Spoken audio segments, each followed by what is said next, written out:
TRS అధికార దుర్వినియోగానికి పాల్పడి మునుగోడులో గెలిచిందని కోమటిరెడ్డి రాజగోపాల్ రెడ్డి ఆరోపించారు.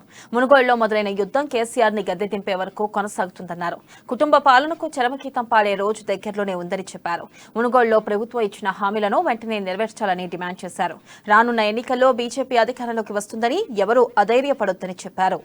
ఇచ్చిన హామీలు నెరవేర్చేలా మా పోరాటం కొనసాగుతుంది. భారతీయ జనతా పార్టీ తరఫున అనునిత్యం ప్రజల పక్షాన ప్రభుత్వం ఇచ్చిన హామీలు నెరవేర్చే వరకు మేము నిద్రపోము.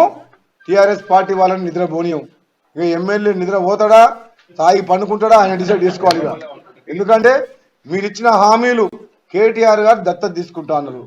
దత్తత తీసుకుంటావా తీసుకోవా మాకు సంబంధం లేదు. ఇక్కడ మాత్రం అభివృద్ధి కావాలి. లేకపోతే మాత్రం నిన్ను నీ బామ్మర్దిని ఈసారి మునుగోడ్లకు రానియం. బావనా బామ్మర్ది హరీష్ రావు బావ అలా దొంగ బావ, ఈయన దొంగ బామ్మర్ది, అలా దొంగ ప్రెసిడెంట్. మీరు ముగ్గురిని మాత్రం ఈసారి మాత్రం మునుగోడులో కూడా ఎంటర్ కానియం.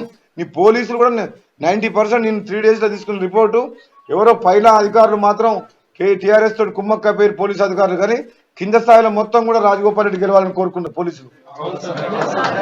మొత్తం తెలంగాణ వ్యాప్తంగా మునుగోడు నియోజకవర్గానికి వచ్చిన పోలీసులు, కింది స్థాయి కానిస్టేబుల్లు, ఎస్ఐలు, సిఐలు చాలా వరకు రాజగోపాల్ రెడ్డి గెలవాలని చెప్పి అంటే నీ హరాస్మెంట్ కు ఏ విధంగా ఉన్నారో చూసుకోండి.